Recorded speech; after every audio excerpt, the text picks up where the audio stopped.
Ready to be part of something bigger? Ready to shape the future instead of just reacting to it? It starts with our free webinar on Strategic Foresighting, hosted by Shui Agbida, the Leadership Growth Enabler and Learning and Development Specialist. Join us on Saturday, January 13, 2024, at 6 p.m. Attendance is free, but registration is compulsory. Start your 2024 on the right path. In a world that's changing faster than ever, each day brings new challenges, innovations, and global transformations. As we grapple with the exponential pace of change, the gap widens between what's happening, what's to come, and what we can do about it. But what if I told you there's a way to bridge that gap? A way for you to not just keep up but to thrive in this complex and dynamic landscape. Imagine a total mind shift, a breakthrough that not only connects the dots between future events but also taps into our collective humanity. It's a system view that doesn't just predict the future, it builds it, one innovative solution at a time. Ready to be part of something bigger? Ready to shape the future instead of just reacting to it? It starts with our free webinar on Strategic Foresighting, hosted by Shui Agbida, the Leadership Growth Enabler and Learning and Development Specialist. Join us on Saturday, January 13, 2024, at 6 p.m. Attendance is free, but registration is compulsory. Start your 2024 on the right path. In a world that's changing faster than ever, each day brings new challenges, innovations, and global transformations. As we grapple with the exponential pace of change, the gap widens between what's happening, what's to come, and what we can do about it. But what if I told you there's a way to bridge that gap? A way for you to not just keep up but to thrive in this complex and dynamic landscape. Imagine a total mind shift, a breakthrough that not only connects the dots between future events but also taps into our collective humanity. It's a system view that doesn't just predict the future, it builds it, one innovative solution at a time. Ready to be part of something bigger? Ready to shape the future instead of just reacting to it? It starts with our free webinar on Strategic Foresighting, hosted by Shui Agbida, the Leadership Growth Enabler and Learning and Development Specialist. Join us on Saturday, January 13, 2024, at 6 p.m. Attendance is free, but registration is compulsory. Start your 2024 on the right path. In a world that's changing faster than ever, each day brings new challenges, innovations, and global transformations. As we grapple with the exponential pace of change, the gap widens between what's happening, what's to come, and what we can do about it. But what if I told you there's a way to bridge that gap? A way for you to not just keep up but to thrive in this complex and dynamic landscape. Imagine a total mind shift, a breakthrough that not only connects the dots between future events but also taps into our collective humanity. It's a system view that doesn't just predict the future, it builds it, one innovative solution at a time. Ready to be part of something bigger? Ready to shape the future instead of just reacting to it? It starts with our free webinar on Strategic Foresighting, hosted by Shui Agbida, the Leadership Growth Enabler and Learning and Development Specialist. Join us on Saturday, January 13, 2024, at 6 p.m. Attendance is free, but registration is compulsory. Start your 2024 on the right path. In a world that's changing faster than ever, each day brings new challenges, innovations, and global transformations. As we grapple with the exponential pace of change, the gap widens between what's happening, what's to come, and what we can do about it. But what if I told you there's a way to bridge that gap? A way for you to not just keep up but to thrive in this complex and dynamic landscape. Imagine a total mind shift, a breakthrough that not only connects the dots between future events but also taps into our collective humanity. It's a system view that doesn't just predict the future, it builds it, one innovative solution at a time. Ready to be part of something bigger? Ready to shape the future instead of just reacting to it? It starts with our free webinar on Strategic Foresighting, hosted by Shui Agbida, the Leadership Growth Enabler and Learning and Development Specialist. Join us on Saturday, January 13, 2024, at 6 p.m. Attendance is free, but registration is compulsory. Start your 2024 on the right path. In a world that's changing faster than ever, each day brings new challenges, innovations, and global transformations. As we grapple with the exponential pace of change, the gap widens between what's happening, what's to come, and what we can do about it. But what if I told you there's a way to bridge that gap? A way for you to not just keep up but to thrive in this complex and dynamic landscape. Imagine a total mind shift, a breakthrough that not only connects the dots between future events but also taps into our collective humanity. It's a system view. Okay, good morning, good afternoon, good evening. Depends on what part of the world it is that you are joining me from, and I am here with you once again. In case you're meeting me for the very first time, my name is Sheyi Abede. I am the Leadership Growth Enabler and a Learning and Development Specialist. I specialize in helping individuals and organizations to discover clarity and become the very best versions of themselves through coaching and training interventions. And this is one of the very many interventions it is that we have to achieve our goal, which is ultimately making our world a much better place to live in, one mind at a time. So we help you to accelerate growth in your careers, in your businesses, and in your personal lives. And those are very, very key to us. So this is a series of webinars that we are having. It's called Strategic Foresighting, and this is leading up to a particular webinar. So on the 13th of January this month, we're going to be having a Strategic Foresighting webinar, right? You may have seen the videos running earlier. We're going to be having that, but this is leading up to that to prepare us so that by the time we're coming for that webinar, we are set, we have a context to that. And we're looking at the leadership lessons from the book Who Moved My Cheese. You know, it's essentially talking about changes and how we adapt to changes and all of that. It's a very good book. It's a short book.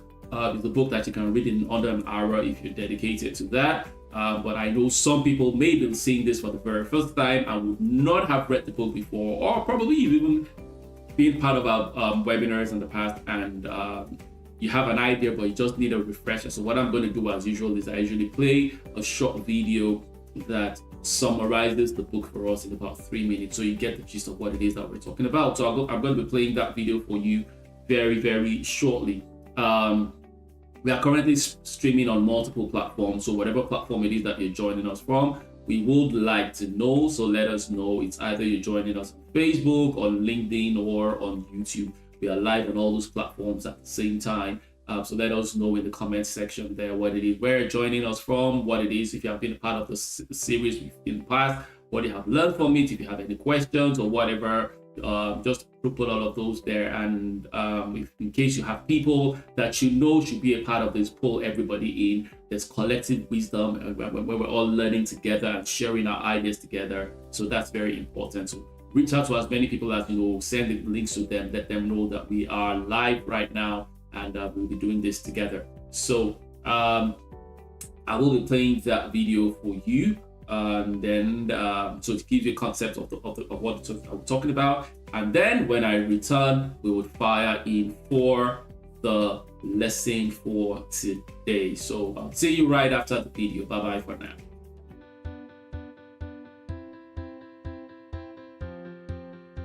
Who Moved My Cheese is about dealing with change in your work and in your life. Cheese being a metaphor for what you want in life. Everyone has their own idea what cheese means to them, and we go after it because it makes us happy. The maze in the story represents where you look for your cheese, or happiness. Your cheese is always changing, and you should not get comfortable in relying on your cheese to always be how or where you left it. In doing so will help you deal with change and bring you greater success, no matter how you define success for yourself. The 4 characters in the story represent parts of us, and it's up to you to identify which parts you are now and which you would rather be from now on. There's 2 mice who don't overthink everything and just get on with life. Sniff constantly sniffs out the change and is ready for it. Scurry goes into action immediately without needing to know all the information. Then there's 2 little people, really smart people who've done well for themselves so far. Hem, he likes to stay in a safe, familiar territory. And Haw, who's slow to adapt to change but is open-minded. Sniff and Scurry go out and seek new cheese every day. Hem and Haw comfortably rely on their past knowledge and experience and assure themselves the cheese will be right where they left it. Ham and Haw even moved their house closer to their cheese and built a social life around it. They became so comfortable they didn't even notice what was happening. Sniff and Scurry noticed the cheese was diminishing and that one day it wasn't there. But they were not surprised. They were prepared and knew what to do. The situation had changed, so they decided to change. They sniffed and scurried in search of new cheese. Ham and Haw had not been paying attention to the changes. They took it for granted and were unprepared. How could this have happened, they thought? Nobody warned them. They wanted to believe somebody moved their cheese and didn't want to believe that they had failed to notice it getting smaller and smaller every day. Ham's complicated brain and deep belief system demanded to know why this had been done to him. While Ham and Haw were busy worrying about what happened to them, Sniff and Scurry were already out finding new cheese in uncharted territory, and it didn't take long before they found new cheese and started enjoying life again. Ham and Haw remained bitter and angry about not having their old cheese, complaining how life was unfair to them. They got used to being comfortable and were now afraid to go find new cheese. They got stuck in a habit of doing the same things over and over again and wondering why things didn't get better. Eventually, Haw realized the cheese was never coming back and may have to face his fears and go find new cheese. He finally stopped blaming others and took responsibility for himself. After all, it is safer to search in the maze than remain in a cheeseless situation. As Haw enjoyed his newfound cheese, he reflected on past mistakes and realized nothing got better until he changed. He didn't like it at the time, but the change was a blessing in disguise. Ham was too stubborn, or proud, or just simply unwilling to change. Nobody knows what became of Ham. Move with the cheese.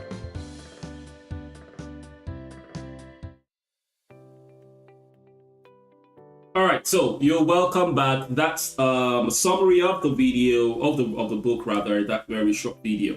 So yesterday we looked at the concept of agility, right, as a key ingredient for success, how agility is important for you to succeed. If you missed that and you would like to see that, you can find out, it should be available, whatever platform it is that you're joining from, you should be able to find that there. That was yesterday's lesson. That was day 4's lesson. That was lesson number 4. So today we're going on to lesson number 5, and which is, building upon on that foundation and going on to the role of embracing risk and experimentation. Now, like I said, Sniff and Scurry, they were proactive, so they were able to make switches as soon as their cheese got disappeared. But Ham and Haw were not that proactive. But despite that, Haw was reactive. Haw was able to react to that and all of that. So Haw stepped out, like he said in the video, that it's safer to be searching in the maze than to remain there without cheese. So he stepped out. He embraced the risk involved in going out there to explore the maze rather, to find new cheese. So that's another very, very key skill that you need in this time. You need to be able to embrace risk and experiment, because Haw was not sure of what was going to happen in the future. Same thing with Sniff and Scurry. Those guys didn't know what was going to happen, but they embraced the risk and they moved. So they were proactive, but Haw was eventually reactive, but he also embraced the risk and went out to look for more cheese. So that's what it is that we will be talking about today. So lesson number 5 is about embracing risk and experimentation. So what is risk embrace? What does it mean to embrace risk? This is the intentional acceptance of uncertain potential negative outcomes for the sake of growth and innovation. So this is intentionally accepting it, that there's uncertainty and potential negative outcome. It's possible that this journey that we are taking is going to have a negative outcome. Yes. Right now, I'm taking a risk that you're going to be joining me on this webinar. There's a chance that I'm going to run this webinar and nobody shows up for it. That's a risk. I'm hoping that's not a risk. If you're joining me right now, that means I took a right risk because you're joining me on the webinar. It's a risk. You're setting out to run a business. There's no guarantee it's going to succeed. That's a risk. The fact that you left home in the morning, to be honest, there's no guarantee you're going to make it back home. That's the risk.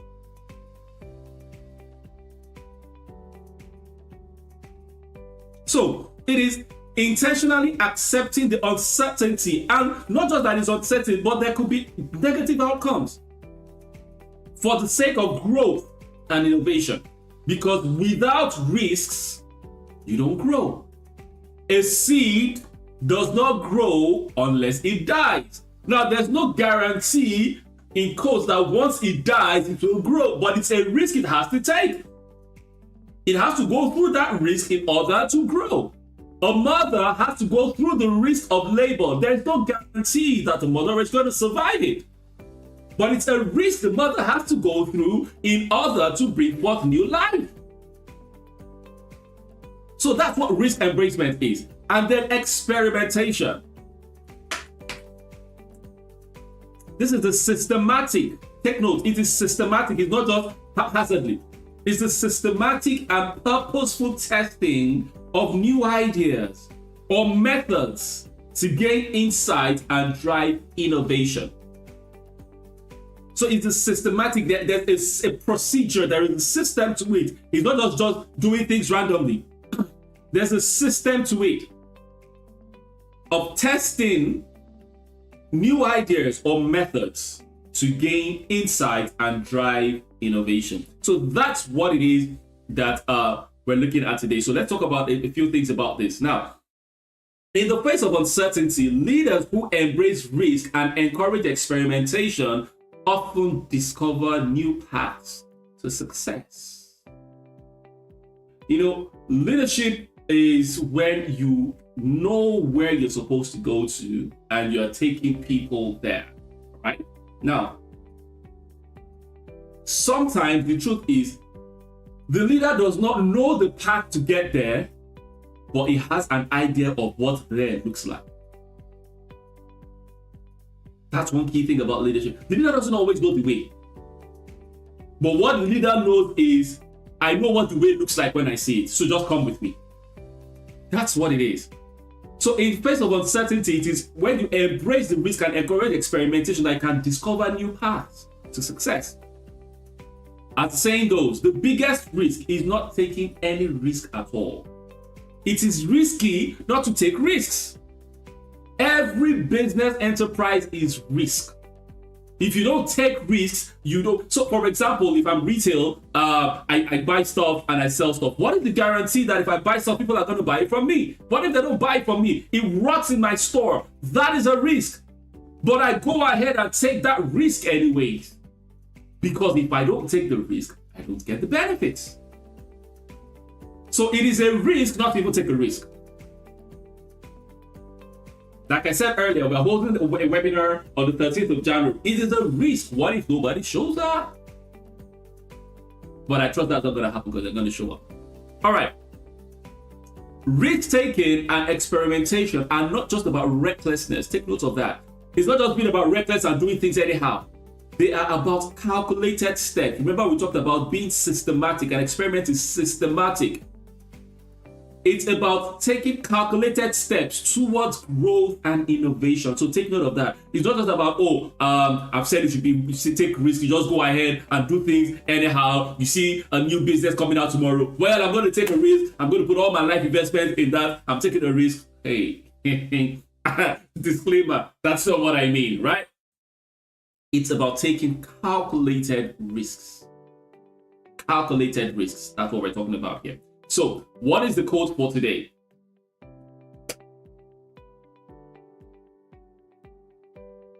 When you stop being afraid, you feel good. When you stop being afraid, you feel good. That's an amazing, amazing quote. Think about it. When you stop being afraid, a lot of times, the fact that you're afraid of something limits you from enjoying what that thing is. But when you stop being afraid, you start feeling good. Now, let's take an example of a company or a brand that has successfully experimented and taken risks in the past. And that's a company that we all know very much, and that's Tesla. Now, Tesla, they have shown to take massive risks in the past.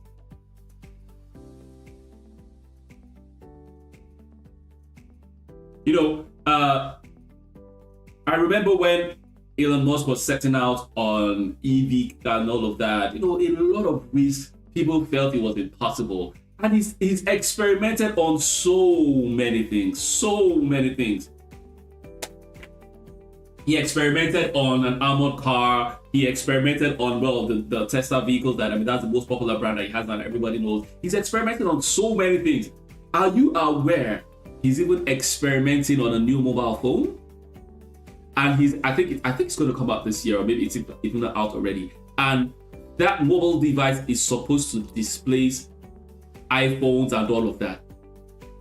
It's even such that you don't need internet access from any other provider because he's got his own satellites and all of that in space. So anywhere you are on the face of this earth, you're going to have internet on that mobile phone. He's going to do the mobile phone, the camera of the mobile phone is going to be so sharp that you can take the photo of the moon clearly on your phone.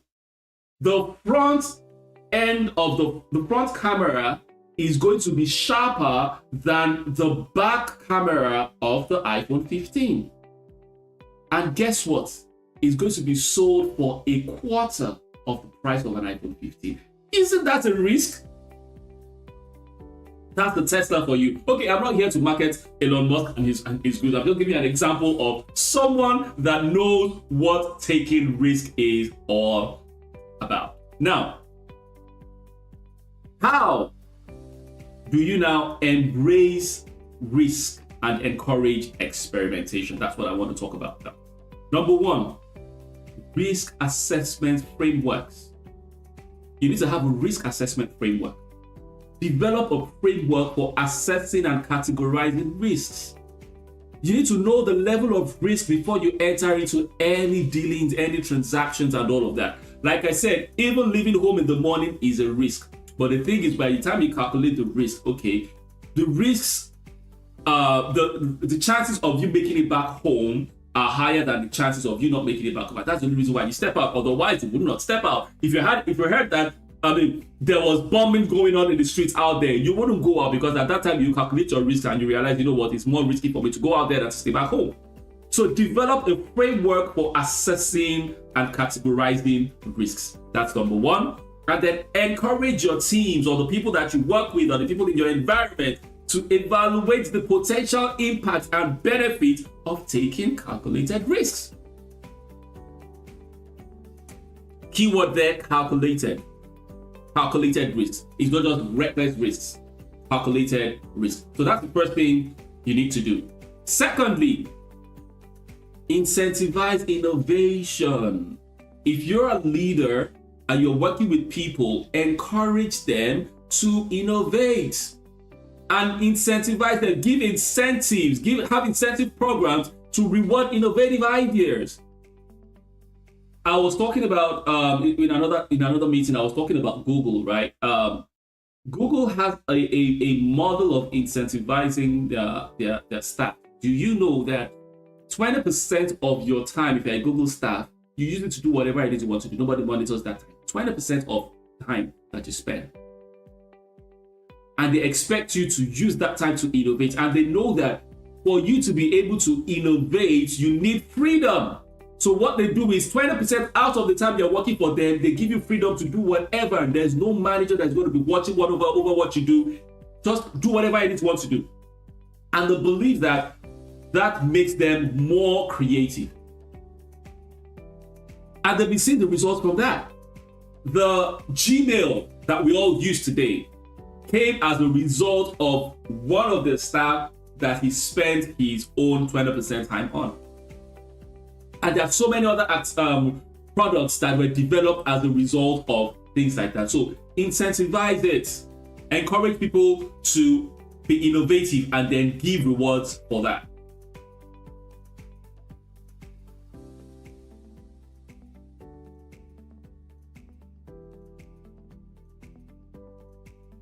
Recognize and celebrate teams that take well thought out risks, not just random risks. Teams that take well thought out risks, and even if the outcome is not always positive. For parents as well, this goes to you. some people, if you have a child, right, that is afraid to, let me digress, I'm talking to parents now. You have a child that is afraid to let you know when they have failed, right? It is because in earlier times, when they try to express failures to you, the way you reacted is not nice. So they would rather keep it away from you because you have shown them that if the outcome is not positive, you have failed. No. If the outcome was not positive, but they took calculated risk. Now, if they took a reckless risk and the outcome was not positive, then you can frown at that and let them know you took a reckless risk, and that's why the outcome is not like that. But if they took a calculated risk and somehow they still failed, don't back at them. Encourage them, because life is all about risk taking. A little baby that wants to walk for the very first time, it's a risk. There's no guarantee that he's not going to fall back on the floor and bang his head or something. It's a risk. So it's a way of teaching risk to our younger ones. So back to the workplace and all of that now. Ensure that you celebrate those that take calculated risks, even if the outcome is not positive. Last one I will talk about. Learn from your failures. I just talked about this now. Learn from your failures. Failures are a stepping stone to your success in life. Point to any successful person and they will show you a catalog of failures that they have. Okay? Now, the thing is, you don't see them when they are going through those failures. You see the successes and you think you can get to the success without the failures. That's not true. So the failures are the stepping stones to success. Remember Thomas Edison that created the light bulb. He was said to have failed almost 1,000 times. And when he was asked about it, why did you keep going? I mean, you've tried this almost 1,000 times and you have failed. And he said, no, I tried it 1,000 times and have discovered 1,000 ways for it not to work. Not that I failed. So he was learning in all those processes. Failure is key. I remember a story that I heard. There was a guy that was working in one of the C-suite companies and all of that, and he made a calculated risk. I think it was a stock exchange or something like that. He made a calculated risk and he lost about $500 million for the company. Maybe $500,000. I can't remember exactly how much. It was very high. I think it was about $500,000 or so that he lost in space of an hour for his company. And then obviously he felt, you know what, this is it. I'm done. I'm finished. I'm going to be sacked. So he was proactive. He wrote his resignation letter.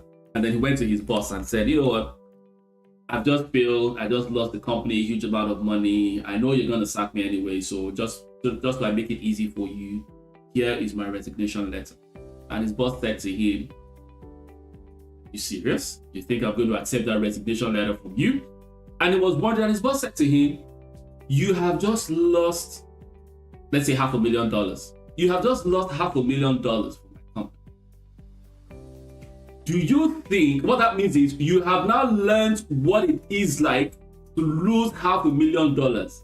So that means you will not, if that kind of situation comes up again, you know exactly what it looks like and you will not go down that route again. So that means you have just learned $500,000 worth of a lesson. Do you think I would let you walk out of my company and take all that lesson, all that knowledge, all that experience of how not to lose $500,000 and take it to somewhere else? Guy, you're not going anywhere. You are now worth more than $500,000 to me because that experience you have is what we will need to prevent us from losing $500,000 again. That's the mindset we should have. Even though he failed, but he realized you can learn from this failure and ensure that you will never lose that kind of money again. So, learn from failure, foster a culture where failures are viewed as learning opportunities. Encourage them to learn, but not reckless risks. That's the thing. Once they can prove, you can see that this was calculated risk, encourage them to do that. And then conduct postmortem analysis to understand what worked and what can be improved. And there's also a model that I teach from time to time, and when I'm working with corporates as well, it's called the LLSM model. What should you do more of? MLS, more, less, start, stop, more. So SSML, yes, start, stop, LM. So what you start doing, what you should stop doing, what you should do more of, and then what you should do less of. That's a way of analyzing a situation. So maybe at the end of the year, you've looked at 2023, for example. I did this with my team. At the end of 2023, we sat down. What did we do well? What should we start doing? What should we stop doing? What should we do more of, and what should we do less of? That's an analysis, a post-mortem analysis that you can apply from time to time. You can do that in your personal life as well. It doesn't have to be an organization. You can do that. It's called the SSML model. Start, stop, more, less. What should you start doing in your life this year? What should you stop doing? Stop procrastination. What should you start doing? Start by attending our webinar. Okay, that's something you should start doing. So those are things that you need to work on. Well, today's webinar has dragged a bit further. I guess I was just excited talking about several other things, but I don't want this to be a very long webinar, so I'm going to shut it down here today. Now, this is all leading up to our webinar on the 13th of July. It's called the Strategic Foresighting webinar. It's a free webinar. You don't have to pay to be a part of it. We're giving it out absolutely free of charge. Well, the next time it may not be free, so I urge you to take advantage of this. We might do it sometime again in the year, but it's not going to be for free. We might not do it for free, but it's free for now. So just go ahead and register for that. And the reason why you need to register is because it's going to be in a closed room, an interactive room, because we're going to be able to interact, ask questions, have group activities and all of that. We can't do that on LinkedIn or Facebook and all of that like that. So that's why you need to register for that. You can either scan that QR to be a part of that, or send us a DM and we'll send you our links to register for that. All right, so that's our webinar for today. And remember, there's greatness on your inside, and the world is waiting for you to birth and manifest that greatness. Go out there and be profitable, and I'll see you same time tomorrow. Bye-bye for now. In a world that's changing faster than ever, each day brings new challenges, innovations, and global transformations.